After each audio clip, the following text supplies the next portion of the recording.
Well, good evening, everybody, and welcome to the last meeting of the calendar year, the second meeting of our 2024-25 season. And a special welcome to those joining us online. And maybe if I could ask you, our online viewers, to mute yourselves and to turn off your cameras to improve the bandwidth for the others watching online. And if you want to ask questions, the online viewers, then please enter them in the chat. You could do that during the talk as well as after it, and then we will incorporate them into the discussion after the meeting. But before that, I'll just ask the secretary to read the minutes of the last meeting.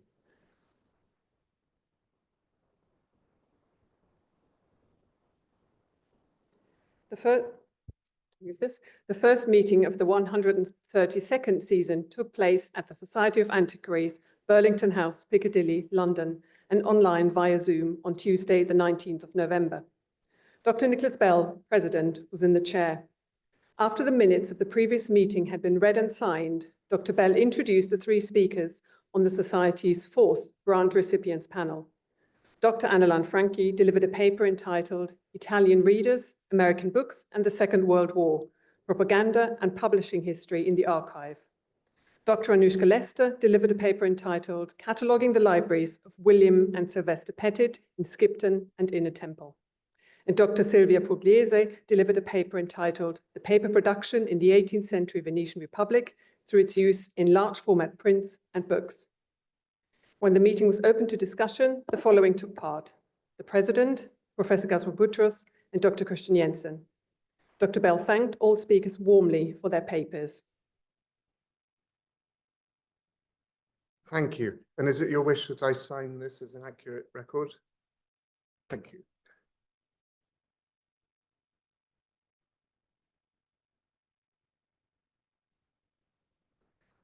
Thank you. And I should mention to any of you who weren't present at that meeting that we will very soon be uploading the recording of it on our website, and you can find that through our YouTube channel. Now, it's a great pleasure this evening to introduce not one but two speakers, both of whom have come to us from Birmingham, and to talk about their work in the Stationers' Company archive. Maureen Bell is an honorary research fellow at the University of Birmingham. She's published widely on the book trades of the 17th century, as I'm sure most of you in the audience will already know. And her published work has covered many different fields: the activities of women as printers and booksellers and publishers, and her work on the London book trade and the documentary evidence for it, which she published with Don Mackenzie many years ago as a chronology and calendar of documents relating to the London book trade. And then, I say more recently, but still this was largely in the last millennium, her work in bringing together the British Book Trades Index, which many of us find completely invaluable, and we hope that its brief removal from online access will be indeed brief. It's something that we've been discussing in a meeting this afternoon and hope to improve very shortly. She was also the head of the Department of English in Birmingham for several years, during which, in 2005, she appointed Tom Lockwood, our other speaker, as a lecturer at first, and now he's the professor of English literature at Birmingham. And in fact, he subsequently has, I think, is greatly relieved to have finished a 4 or maybe 5-year stint as the head of the School of English, Drama and Creative Studies, which is, I believe, rewarded with a little time off to do some research in the Stationers' Company archive.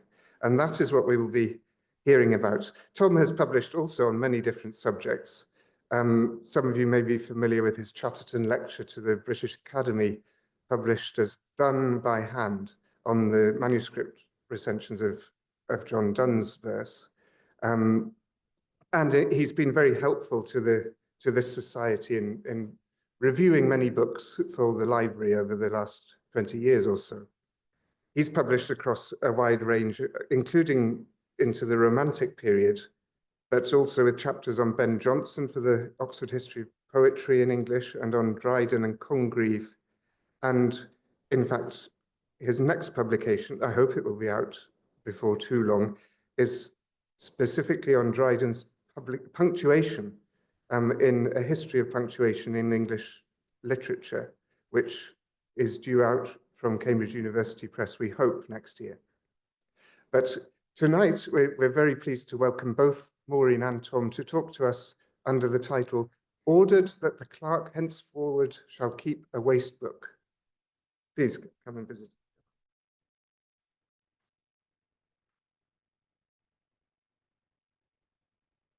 Thank you for that introduction, and our thanks to the Society for letting us do this to you. We've been really looking forward to presenting this work to the Society because I can't think of a more appropriate audience and one that might have interesting things to tell us too. There are two of us. That doesn't mean it'll last twice as long as normal, don't worry. We're going to box and cocks. There are 4 bits, so by the time you get to Tom's last appearance, it'll be almost over. I'm going to do a little introduction to this Wast Register book. Then Tom will take us inside the book. Then we'll come out of the book again and look at the sequence of things it represents, and then what happened to it in the end. I think probably of all the documents in the stationer's archive, the stationer's registers, which record the entries of books to be published by individual stationers, are the most well-known documents. And they've long been mined by literary scholars, historians, editors, bibliographers, became more accessible more than a century ago with Arbour and Ayres transcripts. And the manuscripts themselves were at first, some of them accessible by microfilm, but now there's a newly edited edition of the registers as Stationer's Register Online that takes us up to 1640. And there is the subscription service from Adam Matthew, which you might be familiar with. We're going to use Adam Matthew references for most of the images we show, simply because that means that you'll be able to find them if you have access to the online version. We couldn't have done this work from Birmingham without relying on this online version. I'm not here to make an advertisement, obviously, but you know, it's been useful. The registers themselves are large fair copy ledgers kept as a record of the ownership of copies. And the work, which is our focus today, began with what seemed like a simple question, but they never are. It related to a niggle about an entry of a play by Aphra Behn, the 17th century playwright. And the question was, what were the entries in the Stationer's Register copied from? Well, we found an answer, at least for a shortish period towards the end of the 17th century. And the answer is that the Stationer's Company decided to keep a Wast Booke. And before going any further, I need to explain the term. Waste, in the form of waste printed sheets, has already featured in the Society's recent lectures, the presidential address by Richard Linenthal, and in Geoffrey Day's lecture on the preservation and recycling of waste printed sheets. In those contexts, waste was being used in its primary and familiar meaning, something to be discarded and possibly reused. A Wast Register book that we're concerned with here indicates a different meaning. A Wast book has usually been defined as belonging to accounting. The OED, for example, defines Wast Book as a rough account book in which entries are made of all transactions at the time of their occurrence to be posted afterwards into the more formal books of the set. So what we've got is a version of what's in the Stationer's Register, but the first version that was made and then copied. Within the Stationer's Company archives, there's a long sequence of Wast Books that relate to the court meetings. So the court Wast Books have been well used by, among others, Alison Schell and Alison Embler when they did their absolutely magnificent index to the court books of the Stationer's Company. Unremarked until now, however, is the company's use of a Wast Book for a different purpose. a waste register book, begun in 1687, was used to record the first notes of the entries of Coppies, which were later transferred by the clerk to the station's register, which is known as Liber-G. What you can see there is an opening from one of the court books, and bottom left, you can probably see in the margin it says Wast Register. That's the decision of the court to keep a waste register book from now on. And they're ordering on the next page, in the next meeting, there's another towards just below the lists of names, another marginal waste register note where they're deciding that they need to take advice with counsel at law about it. Here, just to show you what a bit of waste looks like, are the rough court minutes for that decision, which, as you can see, are rather more messy than what appears in the court book record. Don't worry, we don't have to read that, but I will read out the decision, because this is the thing that makes a difference to the station's record keeping for the next 8 years or so. It's ordered that the clerk henceforward shall keep a waste book to take therein the first notes of all books and copies of books to be registered or entered to any member of this company, and that such notes shall be always read at every court next succeeding the taking of such notes, and shall be from time to time ordered and allowed by the Court of Assistants to be registered before entered into the register of this company, and that no books or copies of books whatsoever shall be henceforth deemed or accounted to be entered or registered as the copy or copies, right or rights of any member or members of this company, until by such order and allowance of the Court of Assistants, from time to time the same be fairly entered in the said register out of the said waste book. And it was motioned and assented unto that the clerk's pains should be considered for this double entry and reading thereof on every court day to the assistants. So the sequence of events when making entry has changed. And I want to go through the sequence later on, but not for now.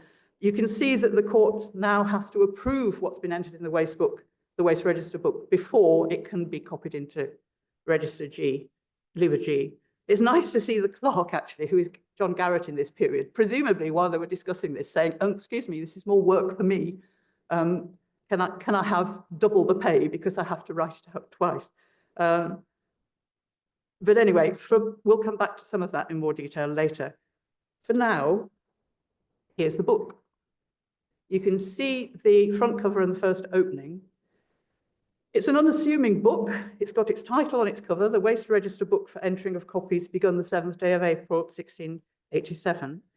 And the first page is surprisingly bare in a way. There's no fanfare of a heading, no suggestion as to why they're keeping this. It just is.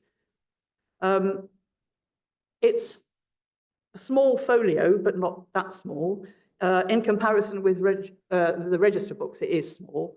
It's about 32 by 20 centimetres, and when closed and flat, about 3 centimetres deep. It's made from a single stock of paper, watermarked with a shield, made up as a folio in fours, with 257 numbered pages. Why, we wondered, has this book been apparently unnoticed? Its existence is recorded in a list of documents at Stationers' Hall, which was published in the library in 1926.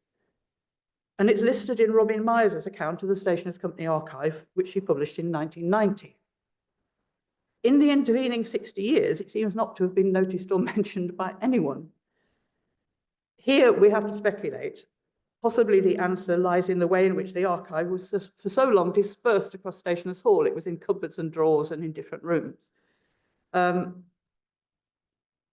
loans, which I'll talk about in a minute, happened, which were unrecorded at the time, and there was a certain amount of war-related chaos before Robin Myers, who we all remember with great admiration and affection, did her wonderful work.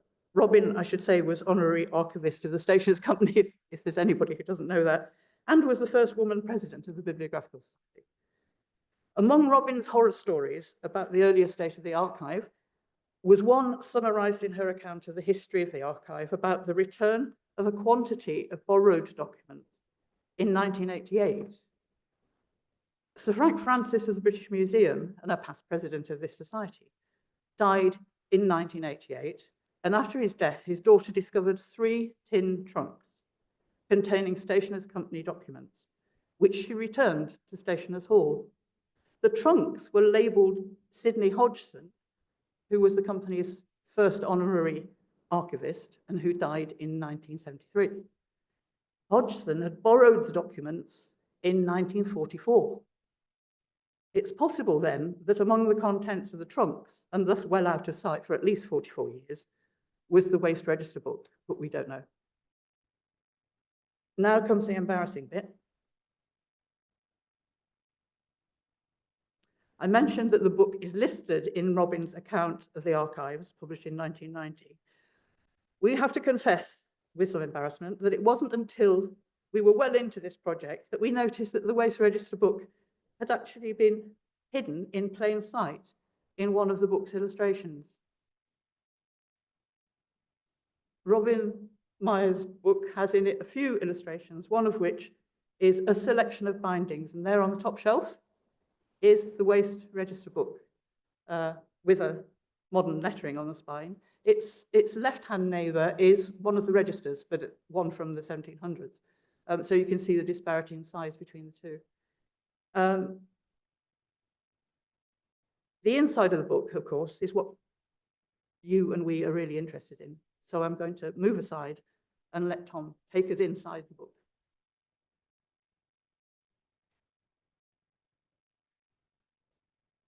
Thank you, Maureen. So in this second part of our lecture, we'd like to show you some of the things that we found among the first notes entered in the Wast Register book. Very quickly, it became apparent to us that we would need to read through the Wast Register book in parallel with Liturgy if we were to begin to understand the detail of their relationship one to another.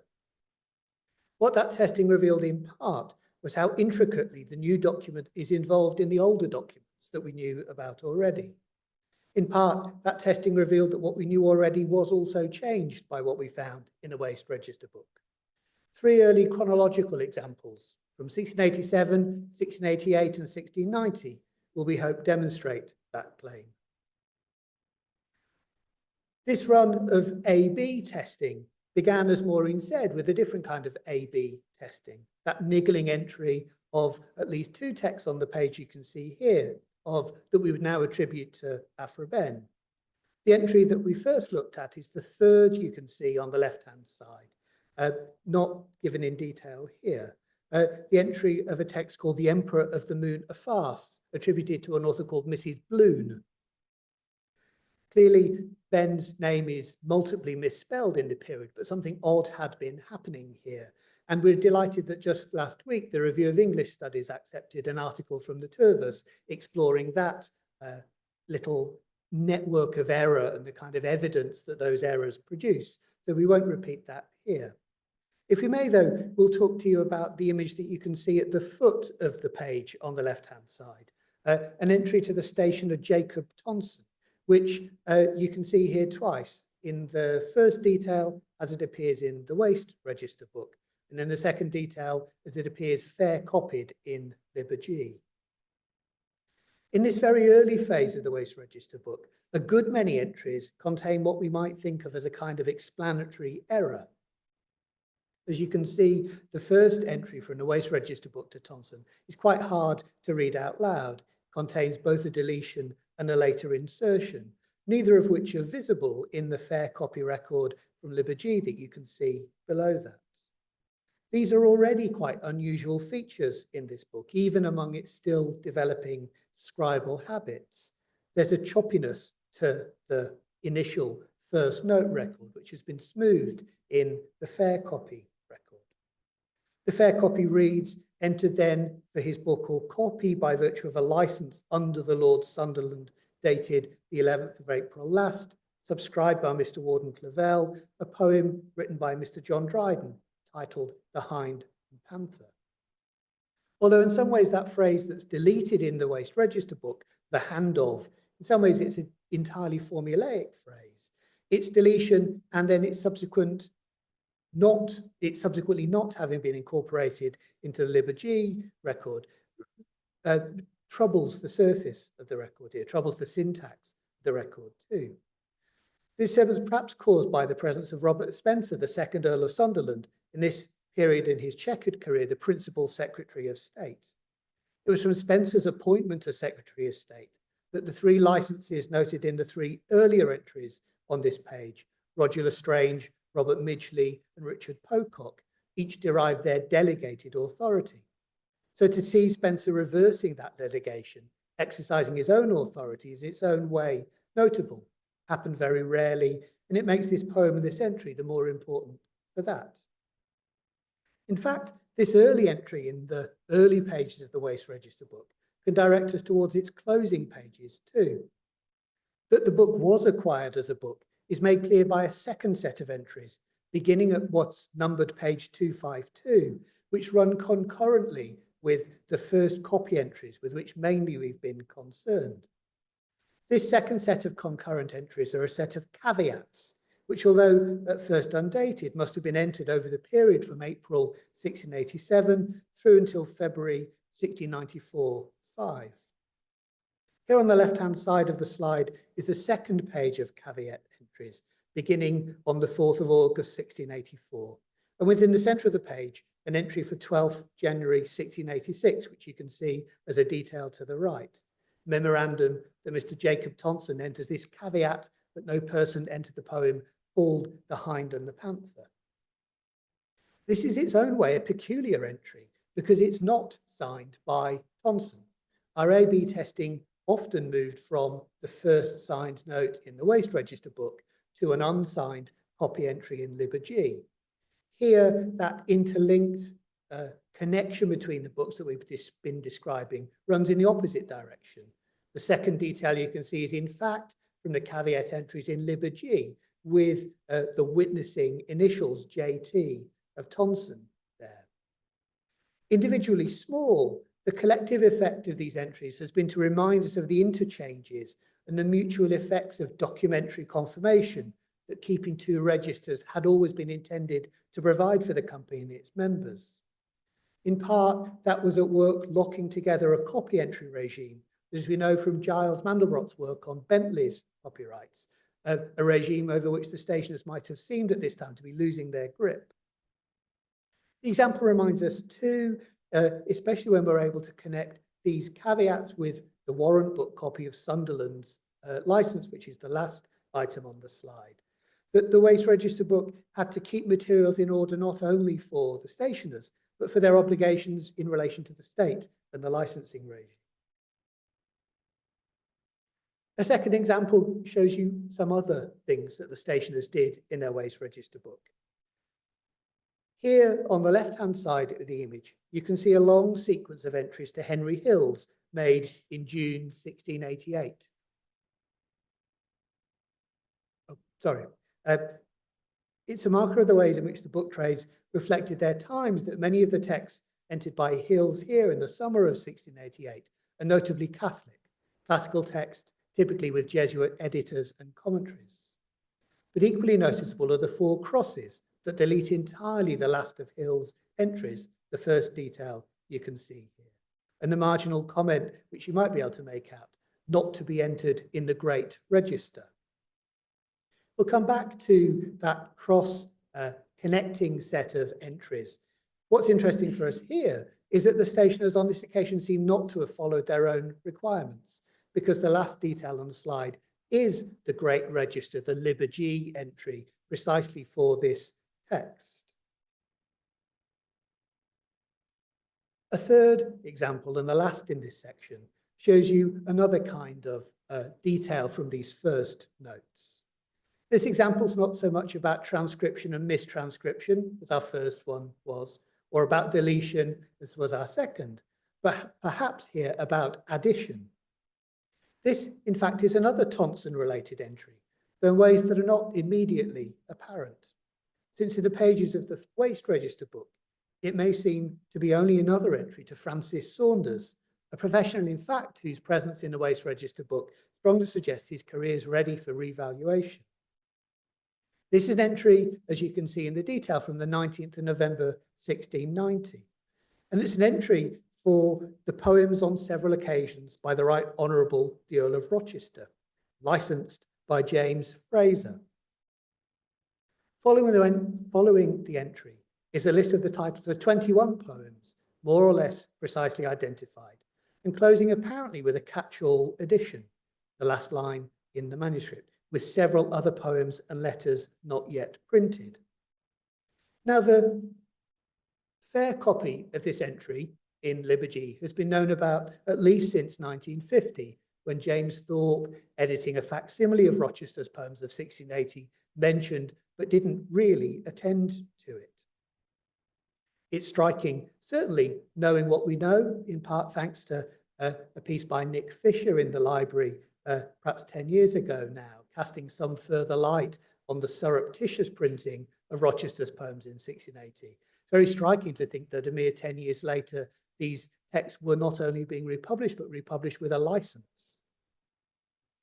And yet, something does seem to have been going on here, because it seems quite clear to us, looking in detail at the Wast Register book entry, and we hope that you'll agree, that the last line of this entry has been added, in part because that phrase, with several other poems and letters not yet printed, runs across the signature of the stationer Francis Saunders, and reminds us that under the last of the titles of the poems of his epistles, a terminal horizontal line had been drawn.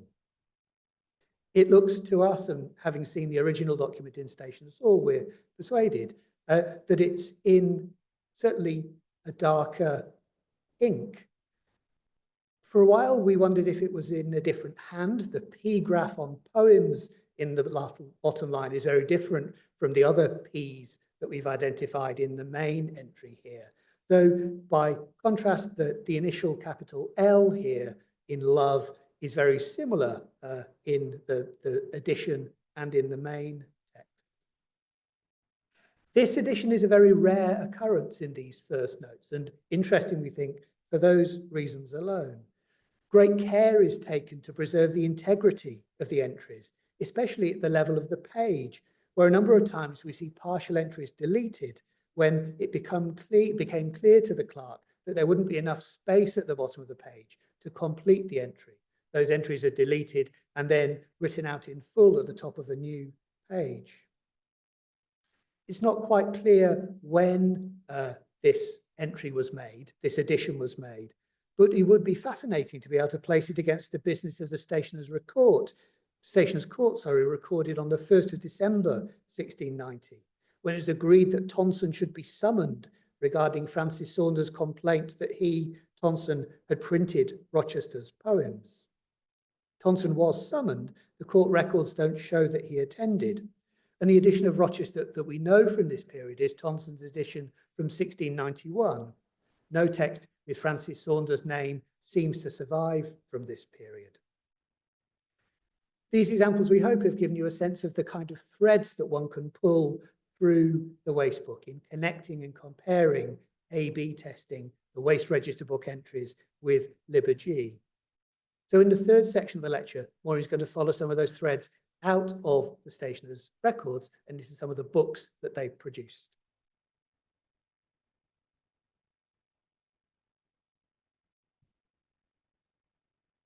I said earlier that I'd like to take a few minutes to explain the sequence as we've normally understood it, the sequence from licensing through to printing. And as you've seen, the Wast Register book extends a process that we thought we got pretty much nailed down. The sequence of events now, with the invention of the Wast Register book, is that a stationer has to obtain a license from a licenser and usually pay the licenser's fee, we think. John Dunton certainly talks about paying James Fraser, who licensed a lot of books in this period, £30 a year for licensing books for him. So not bad to be a licenser. Having obtained a license and got the signature of a warden, the stationer takes evidence of the license to Stationers' Hall and asks the clerk or whoever happens to be doing it today, to make the waste book entry, to enter the book as theirs in the waste register book. The stationer then signs the entry so that he can't later on pretend it's nothing to do with him if the printed version gets into trouble. And at the next court meeting, the clerk will now read out the waste book entries that have occurred since the previous meeting, and then the court makes an order and allows them to be registered or investigates if there's a complaint. And the clerk then copies the entries into Liber-G, in this case, into the register. And then later on, the clerk claims payment for the double entry. There are three actions, therefore, that we need to keep distinct and that belong to the waste register book. One is that the entry is first made and signed in the waste register book. Then it goes to the court where it's ordered and allowed to be entered into the register, the stationer's register, and then it gets entered into the register. But this all means that time gaps are opening further than we thought of before. There's now a gap between the original entry being made in the waste register book and it being read out for approval at the next court meeting. The next court meeting might be the day after the entry is made, or it might be a month. In some cases, it might well be longer. And then there's another gap between the meeting's approval to have the book registered and the book actually being written up in fair copy by the clerk in the register. He clearly did it in stints. There are stint marks that we've identified but not really properly investigated yet. And there could be quite a long gap, since he seems to copy up quite a lot at once, before it actually goes into the register. So it muddles up, or rather extends, the time and the uncertainties in some cases. So just one example of this to show you is, first of all, what a license looks like. There aren't that many that you can find, but the Richard Chiswell kept his title pages with the licenser's signature on, and there's a collection of them in the Bodleian, and this is one of those.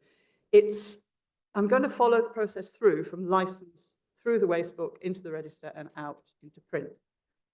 This is the manuscript title page of Burnet's A Collection of 18 Papers Relating to the Affairs of State from 1689. As you can see, if you look at the whole page on the left-hand side, you can see, I think, it's in the detail as well, the January the 12th, 1688-89 date. These may be printed. And Robert Midgley is another one of the licensors, but he does it as a deputy to the Bishop of London. You can see Robert Clavel's signature as warden, and it has the licensing. So we know the licensing date, we know who licensed it, we know which warden approved it.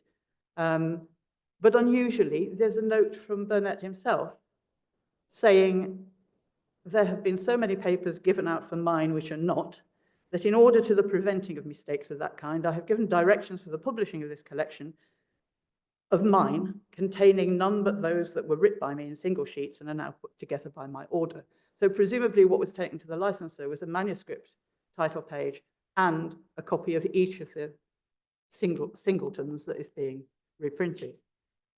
Okay. That, which, this is just to show you the expanse of that entry for this title page. Every one of the 18 papers relating to the affairs of state is listed here, and I'll show the detail in a minute, but you can see the extent across 3 pages of the one entry. You can see that Richard Chiswell's name has been crossed out at the beginning of the entry and then put back in again. And you can perhaps see at the top of the right-hand page that underneath pamphlet 18, paper 18, there is a memorandum that's been squished in. There at the top, you can see the crossing out of Chiswell's name and its reinsertion. And at the bottom, you can see the memorandum, which says that the 12th tract, called a review of the reflections, etc., is Mr. Aunsham Churchill's rights. There's no licensing statement, and that's signed by Chiswell.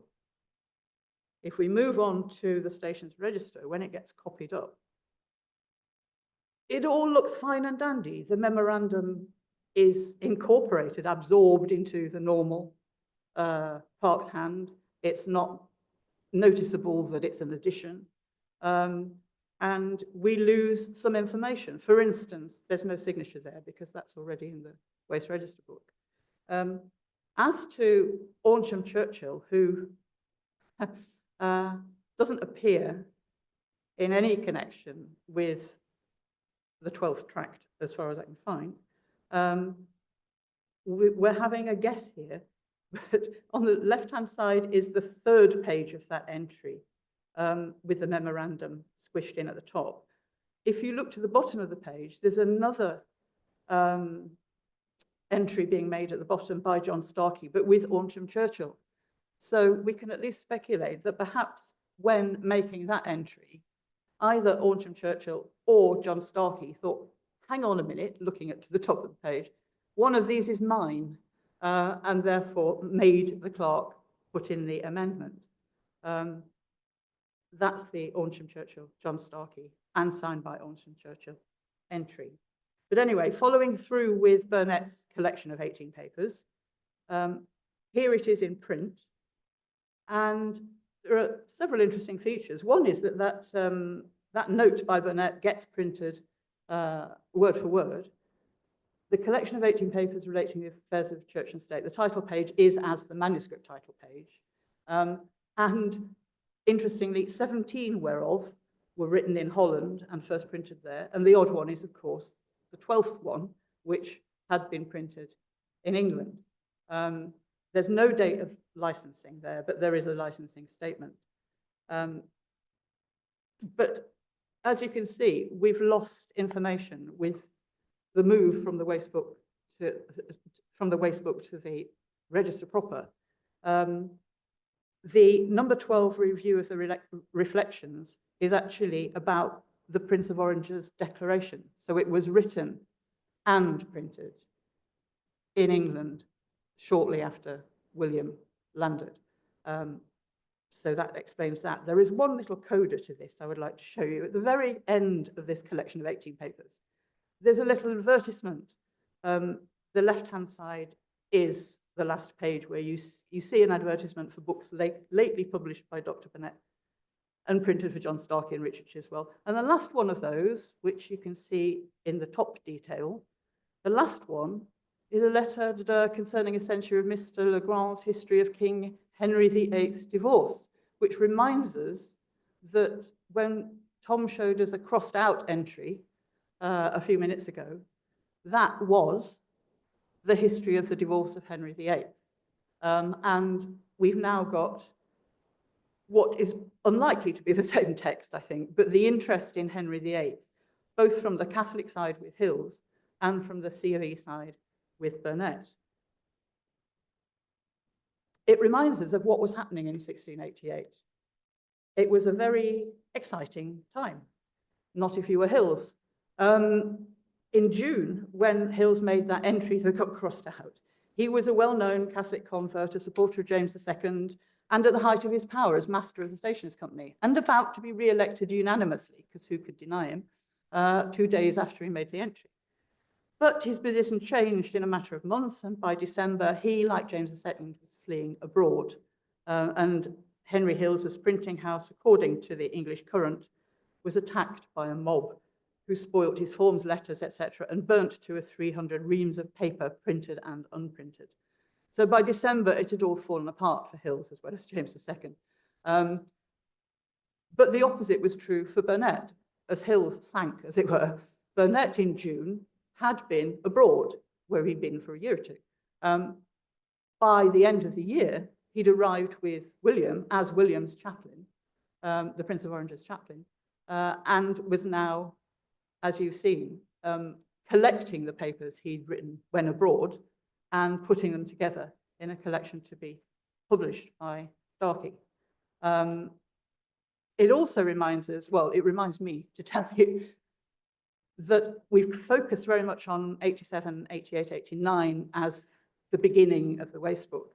But of course, that whole decade of the 1680s was a complete mess as far as the stationers were concerned and most other people.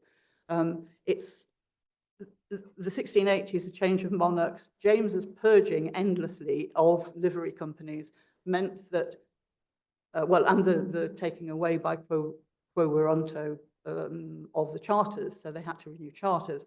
There was a lot of monarchical meddling, and the stationers were no different in suffering from all of that. The historian Mark Knights writes of the city companies by the autumn of 1688 being, I quote, shell-shocked by a constant and inefficiently coordinated governmental bombardment of purging orders. That happened to the stationers as well as everybody else. What's interesting for us is that despite, or perhaps because of, these prevailing uncertainties, the stationers seem to be demonstrating a persistent and dogged continuity, working as usual to maintain and enhance their rights, bolster their bylaws, improve their record keeping, and protect their assets. Tom will end the story for me.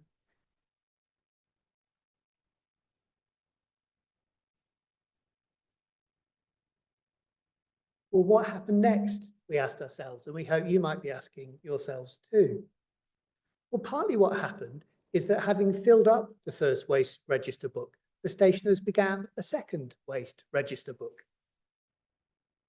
Their doing so completes a puzzle that Eyre had left us in his transcript from the 1910s. You can see in the first detail here, Eyre's entry for the 7th of April, 1687.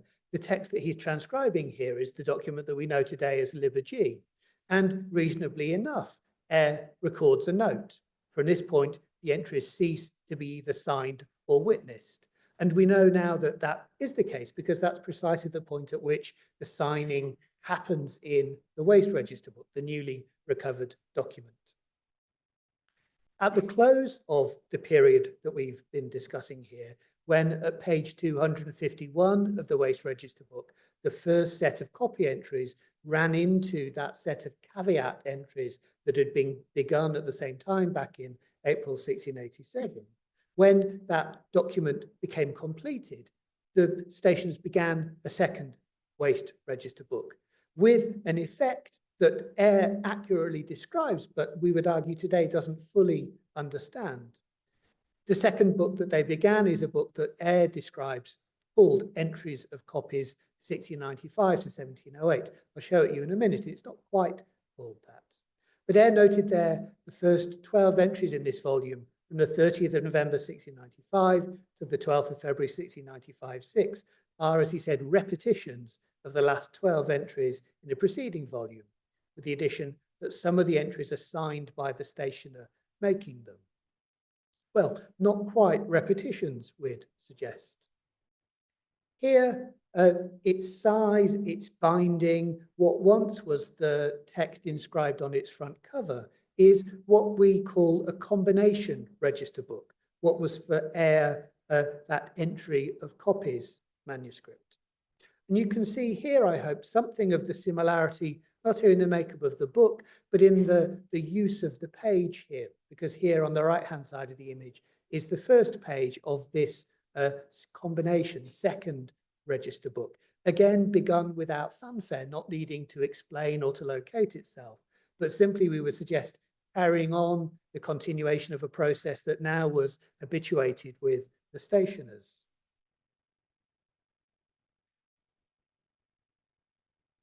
We call it a combination register book because although this book initially did serve as a direct continuation of the first, over the longer period of its use, it became neither quite fully a second Wast Register book, nor Liber H, which one would expect in the next alphabetical sequence of the stationer's large record books. It didn't become that because, oddly enough, it was in this smaller, much less full dress book that the stationers kept the rest of their records. If we carry on that process of A-B comparisons between here, the Wast Register book, the continuation book, sorry, on the left-hand side, and the fair copy in Liber G, we see something really striking, I think. At the moment that the stationers stopped using double entry, which they did on a decision around the 12th of February 1695, it wasn't the very big grand register Liber G that they carried on using, but the much smaller, rather less imposing second waste register book, which at this point stops being one of two records of entries, but in fact then becomes just the single source of truth. And the records from the 20th of February 1695 onwards, as you can see here, are only single from this point on. That double entry that's proved so fascinating for us in being able to compare and contrast first notes with later fair copies stops. We go back to the situation that obtained before April 1687, in which a single entry records rights to copy. This was quite an odd decision, we thought, partly at least because there was so much blank paper left in Liber G. If you remember back to the slide we showed you from Robin Meyer's images, the fair copy registers are big, imposing, heavy books, and fully twice as much blank space was left in Liber G at this point in the early part of New Style 1696 as had been used. Laid flat on a desk, the book stands about 12 centimetres deep. About 4 centimetres of it are used as records, and fully about 8 centimetres of it, 80 millimetres, are blank. There was lots of space in Liber G, but it wasn't the record that at this point the stationers wanted to use. Liber G did come back into use at around 1710, when it was briefly used to record rights to copy under a very different regime. But at the point it fell out of use in 1695, 1696, it was a big, expensive, imposing book which no longer seemed fit for the purposes that the stationers had of it. The book that they had to hand and kept their records in, as we said, was far less imposing, was easier to handle, perhaps easier to use. And it may perhaps be, we think, that in some ways the size, the makeup and the use of these manuscripts reflects for us something of the local effects at Stationers' Hall, of that period of busy historical change that Maureen was describing a moment ago. We've been accustomed to organise our accounts at this later period of the Stationers' Company history, around the final lapse of the Printing Act, which had been in force from June 1662, say for a period between March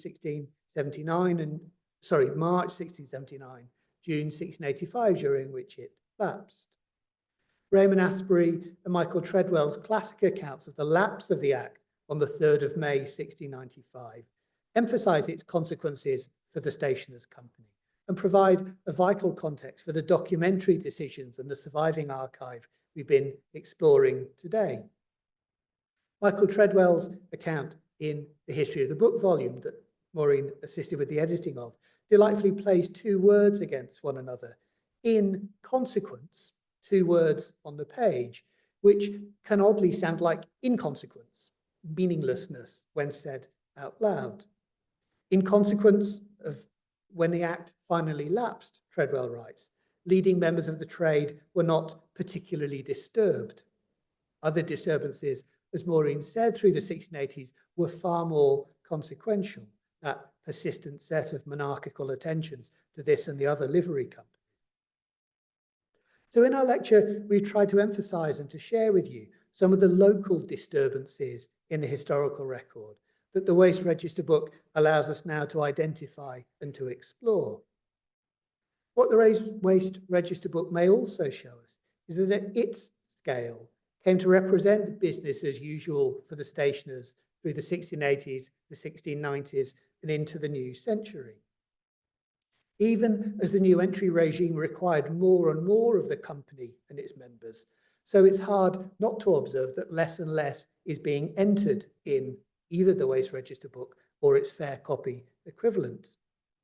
The lapse of the Act in 1695, in a way, troubles these records no more nor any less than the other great organising dates that pass by in this period, especially as we've shown you in Maureen's examples, that ripple around the revolution in 1688 largely seems it doesn't really seem to matter to the primary function of these documents, which is preserving and recording rights to copy. We get a sense in this period of stationers working harder to capture less information. So we hope that you'll agree that the kind of ramifying connections that we've been exploring, the connections outwards from these local disturbances, they add significantly both to the nuance and the interest of the company's records in this period. As stationers sign their entries, we see a developing history of practice and of personnel, the who, the where, the when, the with whom of what are very personal trade records. The Wast Register book lets us see with new clarity the work of the company's clerk and the secretariat with whom he managed the making of their books. At some point, we'll need to identify the hands and commit ourselves to a sense of who was writing what, when. Following the money, the clerk's pains, lets us actually turn all of those formulaic sixpences into real economic activity as well. One of the among the riches of the Adam Matthew website, the luxury of being able to shelf check an archive from one's desk in Birmingham, is to follow through the accounts and to see the clerk's bills regularly indenting for a particular set of entries and their copies. The records first noted in the Wast Register book let us see something too of the regularity of the licensing process in this period, the interactions between stationers, licensors and wardens, and a process that we often read through its exceptions and its failures rather than through its regularity and its expectedness. So that order of the 4th of April 1687 did have consequences, and we've aimed to suggest in following through from those records of first notes through fair entrance and then out into the larger archive of which those records necessarily now form part. We hope to have shown some of the many ways in which the Wast Register book, now recovered to our account, can be used in future work, both our own and we hope perhaps also some of yours too. Thank you very much.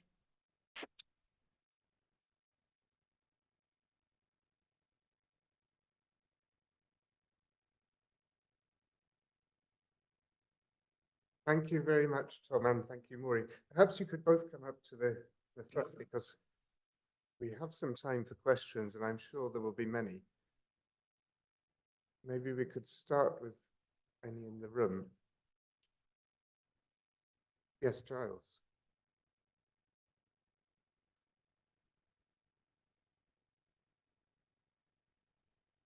Thank you both for a wonderfully rich and revisionary talk. If you were editing these documents, would you be inclined to think of the fair copy and the Wast Booke as versions of the same work, so to speak, the same entry, or would you want to insist on their difference? I think I've not really thought about how to edit it.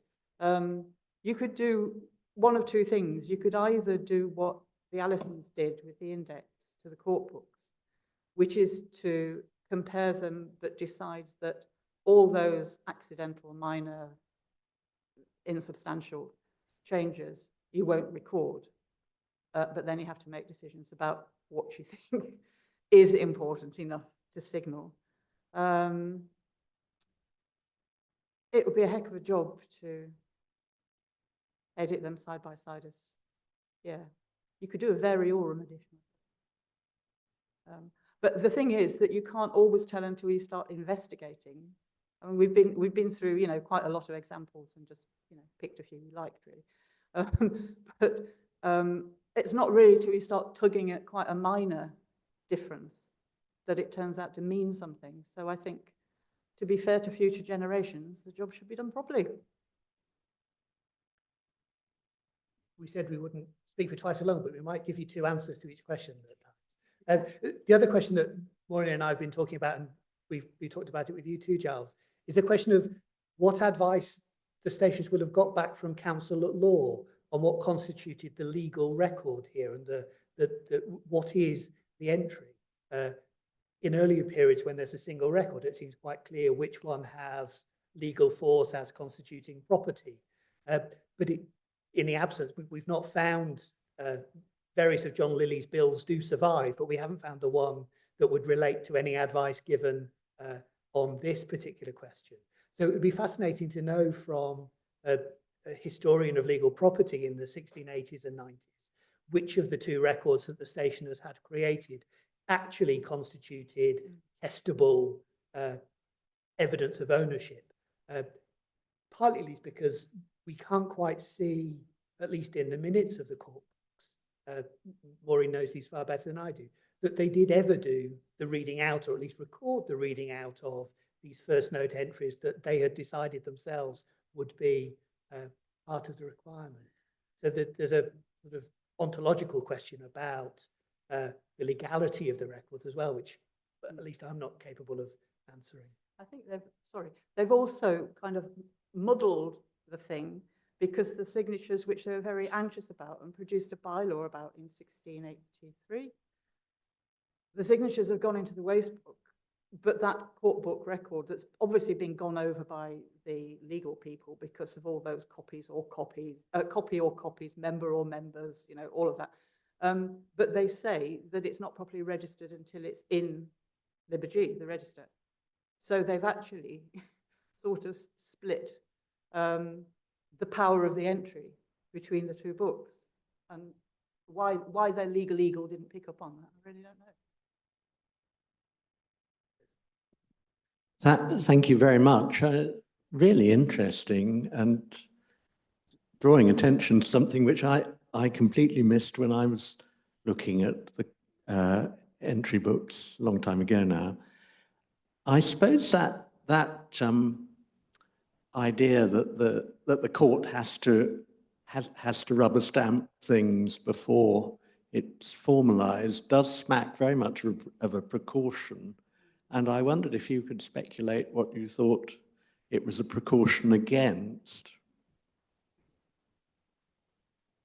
Yeah, I speculate lots of things, but I don't know that I could stand any of them up. I think the thing is that I think you have to go back, and we have to go back to the beginning of the 80s and work out what they were worried about in 1687. The signatures thing occurs in, I think, the bylaw of 83. And before that, in 81, they published a whole new set of bylaws and had them printed and sent out to everybody. So there's an anxiety, but at that point, the Licensing Act hasn't been renewed in 80, which happens in 85. But there is, it seems, a growing worry about and I think they're partly being lent on by Lestrange, and it's not all his fault. They have some interests in common after all.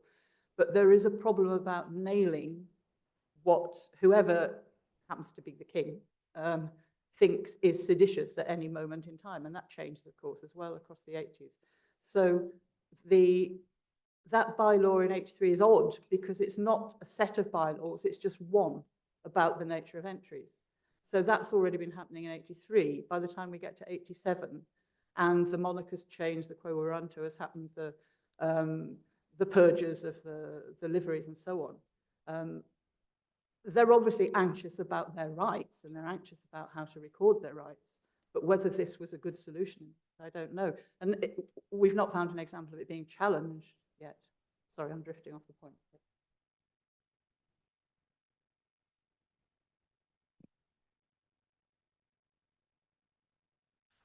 Yes, From the viewers over Zoom, I have an approving comment from Giles Fagan, approving the fact that the clerk gets double pay for double entry. And I have a question, if I can move my cursor, a question from Paul Wilson asks, does the first Wast Register include Elizabeth Latham's 1693 printing of Rochester's poems? And if so, is it also included in Libre G?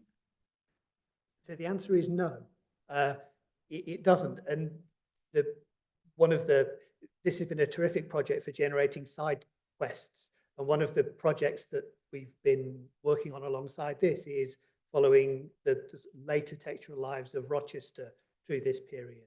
So no, there's not a record for 1693. But actually one of the things that Saunders does enter in that 1690 entry is a poem which Tonson never quite gets hold of, a poem that doesn't appear in the 1691 edition. Saunders himself does print it in 1693 in a different miscellany of so generally, if an entry isn't in Liber G, it's not in the Wast Register because one is copied from the other. But one of the questions that, another answer to the question that Giles Mandelbrot asked is to say that actually a lot of the trade dealings here are happening off book, or they're happening outside the books of the stationer's company. And so that as more records are generated in this period, it almost seems counterproductive or an inverse proportion to the efficacy that they actually have in the world, that enterprising publishers and makers of books are finding other ways to maintain their records and their ownership of copies. But thank you for such a precise Rochesterian question. It's a good thing to have. Are there any more questions? I had some which you answered already, and some others which maybe I could ask you afterwards. And I hope others of you will as well, because at least for those of you in the room, there's an opportunity now to join our speakers over a glass of wine. I should just quickly remind you that the next lecture will be on the 21st of January, when Helen Williams will be talking to us about an Arabic Bible owned by Sarah Hodgson. So I hope you'll be able to join us then. But before we adjourn for a glass of wine, we must once again thank our two speakers for a really fascinating and wonderful talk this evening. Thank you.